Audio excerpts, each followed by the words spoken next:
Ketemu lagi sama aku, Sas, di channelku. Nah, aku punya apa hari ini buat teman-teman ARMY? Aku punya sesuatu yang spesial karena seperti yang selalu aku sebutin, channel ini fokus ke video-video untuk mengapresiasi karya-karya BTS. Nah, salah satu uh, lagu BTS yang sangat terkenal itu adalah Pied Piper, ya. Nah, kalau kalian, aku yakin kalian sudah lihat live-nya, sudah lihat video yang ada liriknya juga.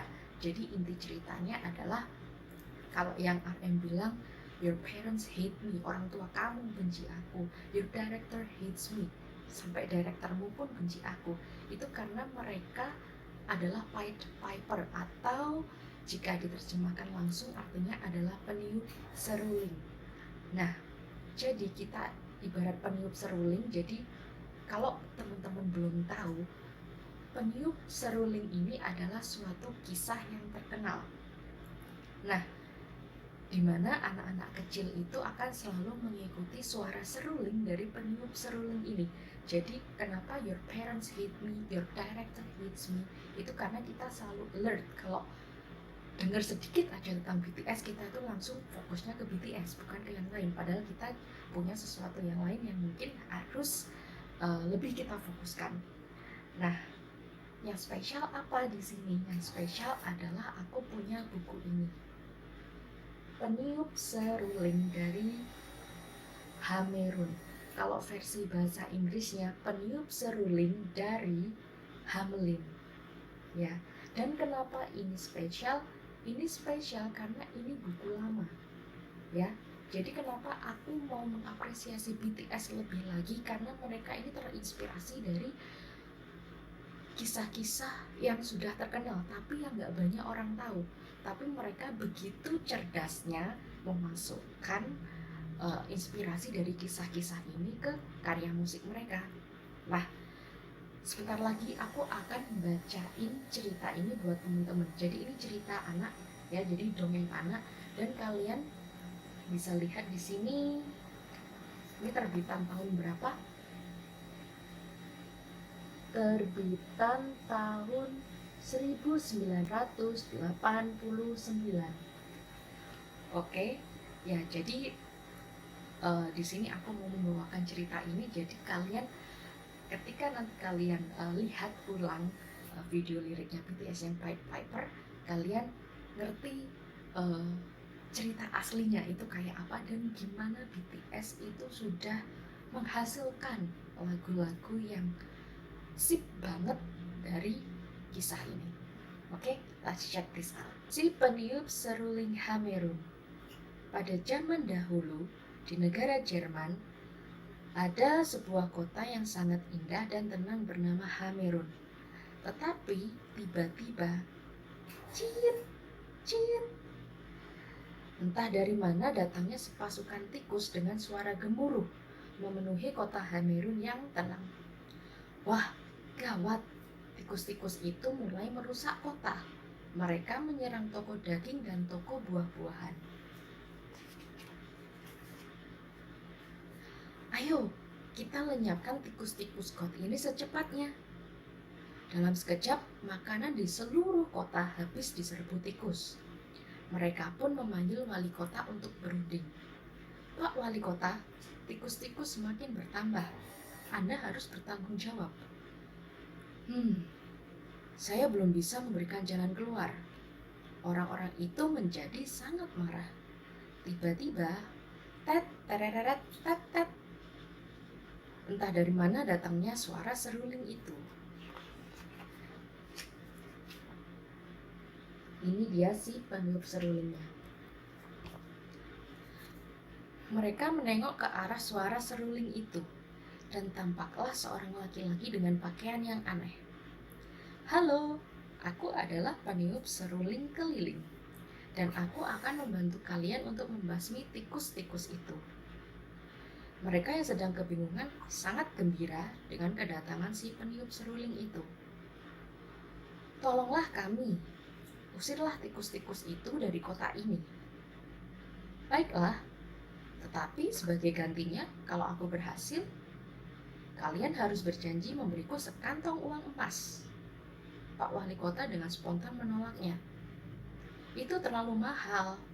Aku menolaknya, teriak Pak Wali Kota. Kalau begitu baiklah, selamat tinggal, kata si peniup seruling. Orang-orang itu menjadi marah dan menuntut Pak Wali Kota untuk memenuhi permintaan si peniup seruling. Wali Kota tamak, kalau kau sayang uang emasmu, usir saja sendiri tikus-tikus itu. Akhirnya, dikabulkannya permintaan si peniup seruling untuk memberantas tikus-tikus itu. Si peniup seruling segera berjalan dengan penuh semangat sambil meniup serulingnya. Tet tereret tet tet tet. Dan apa yang terjadi? Tikus-tikus di seluruh kota berduyun-duyun membentuk sebuah kelompok yang besar dan mengikuti si peniup seruling menuju pinggiran kota. Nah, tikus-tikus, ikutlah denganku. Tet tereret tet tet. Sambil terus meniup seruling, sampailah ia di sebuah sungai yang besar di pinggiran kota. Kemudian ia masuk ke dalam sungai itu dan tikus-tikus itu pun satu persatu menceburkan diri masuk ke dalam sungai. Si peniup seruling terus masuk ke tengah sungai hingga air sungai mencapai dadanya dan pasukan tikus yang mengikutinya pun semuanya mati tenggelam. Si peniup seruling kembali ke kota. Orang-orang kota menari-nari karena gembira. Hore, sekarang tak ada seekor tikus pun. Kita aman.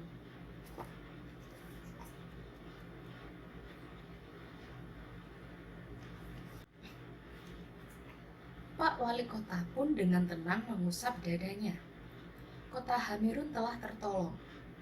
Si peniup seruling datang kembali untuk menagih janji Pak Wali Kota. Aku telah membasmi seluruh tikus-tikus itu. Nah, sesuai dengan janji, aku minta sekantong uang emas. Tetapi dengan wajah dingin, Pak Wali Kota hanya memberinya sekeping uang emas. Pak Wali Kota, bukan begini perjanjiannya. Seharusnya saya menerima sekantong uang emas. Si peniup seruling menjadi marah. Janji itu terserah kamu sendiri. Lagi pula tikus-tikus itu melompat sendiri ke dalam air dan mati tenggelam. Penipu, Bapak harus memenuhi janji. Cerewet kau. Lihatlah, sekarang kami harus mengolah makanan karena semuanya habis dimakan tikus. Betul, semuanya telah dimakan oleh tikus dan sekarang tak ada uang. Betapa tamaknya kalian. Itulah salah satu kelemahan manusia.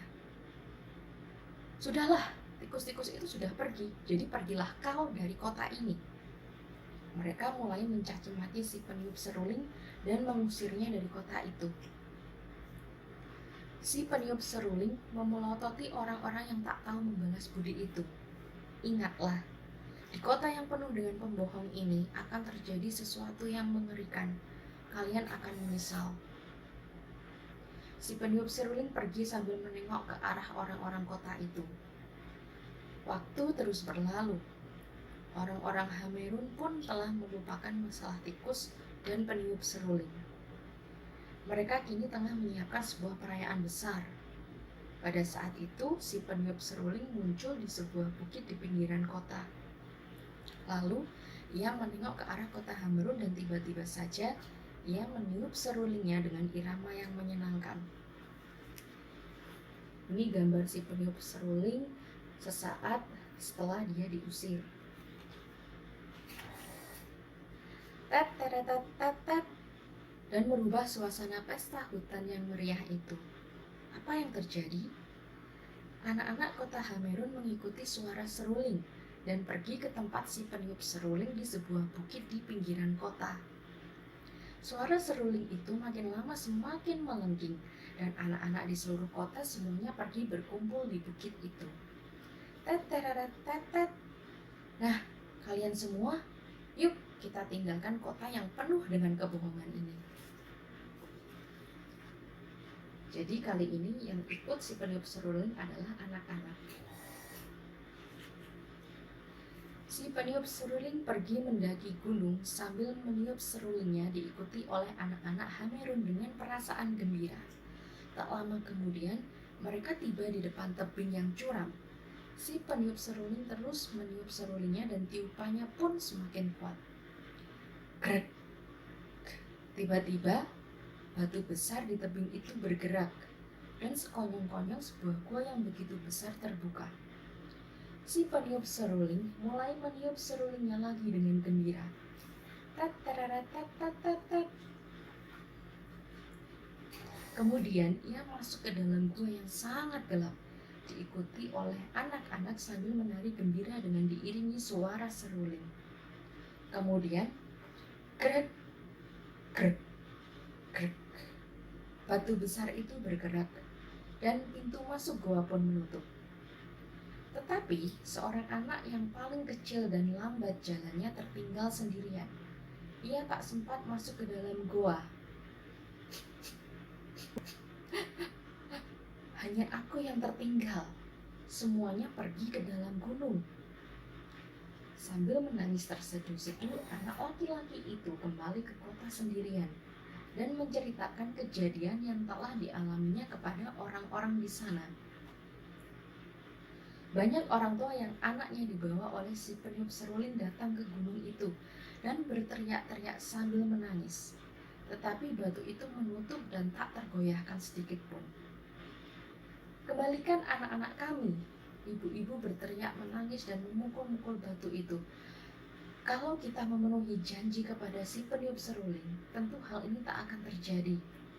Para orang tua anak-anak itu menyesali sikapnya kepada si peniup seruling. Pak Wali Kota menyalahkan orang-orang kota. Itu karena kalian ingkar janji, hardiknya. Tapi anak-anak itu sudah tidak bisa kembali lagi. Pada suatu malam, mengaruhlah suara seruling dari atas gunung. Suara seruling itu berkata, anak-anak kecil itu ada di dalam gunung. Mereka memiliki hati yang bersih, sehingga lebih beruntung hidup di negara yang tidak mengajarkan kebohongan. Suara itu begitu terang dan menyenangkan. Moral dari cerita ini adalah betapa ajaibnya suara musik si peniup seruling. Dia mengingatkan kita agar selalu memegang janji. Dari ilustrasi gambarnya aja, itu sepertinya hidup di sana itu sangat tenang, sangat nyaman, tidak ada hal-hal negatif, karena ya itulah hati anak kecil. Jadi anak kecil itu bukan kadang, ya kalau anak kecil selalu diajari kebohongan, dia pasti juga akan belajar kebohongan terus-menerus. Tapi pada dasarnya anak kecil itu punya hati yang pure, yang lembut, yang murni. Jadi ya dari cerita ini kita diingatkan untuk tidak mengingkari janji yang sudah kita buat. Jadi kalau kita merasa kalau kita ini bukan seseorang yang selalu memenuhi janji, jadi lebih baik tidak berjanji seperti itu. Nah, oke, jadi ya kalian bisa bayangin gimana excitednya aku waktu BTS ngeluarin lagu Pied Piper, karena ini cerita aslinya. Jadi cerita yang terkenal banget ini sudah syarat moral dan bagus untuk dibaca, baik itu dibaca orang dewasa dan tentunya juga anak-anak. Kalau kita mau mengajarkan anak-anak untuk selalu menepati janji, kita perlu hati yang bersih. Terus BTS-nya sendiri, jadi memang BTS nggak berbicara soal keseluruhan cerita di dalam kisah ini, tapi mereka itu bisa gambarin cinta mereka sebenarnya ke fans. Tapi ketika fansnya terlalu ngikutin mereka, jadi tiap kali fans denger lagu-lagunya mereka dan fans itu tuh excited untuk selalu non-stop ngikutin berita-berita tentang mereka, BTS itu kayak Oke, tadi your director hates me, ya. Jadi kalau kamu butuh belajar, ya belajarlah dulu. Aku tahu kamu punya poster-posterku di kamarku, poster-posterku di kamarmu. Tapi kalau misalnya kamu butuh belajar, ya belajar dulu aja gitu. Nah, jadi menurutku ini juga contoh yang yang luar biasa. Jadi inspirasi itu kan datangnya bisa dari mana aja, dan BTS itu kayak mengemasnya di lagu yang menurutku bagus juga gitu loh. Jadi kita sudah lihat Pied Piper ya, kita sudah lihat performance legendnya, live-nya itu yang sama Dimple ya. Jadi ini bukan sekedar mereka hot, mereka ganteng, mereka talented, tapi ya mereka itu sudah satu paket gitu loh. Jadi aku mengapresiasi BTS lebih karena ini. Oke, jadi sampai di sini ceritaku. Kita ketemu lagi di videoku selanjutnya. Semoga ini bisa menghibur kalian. Bye bye.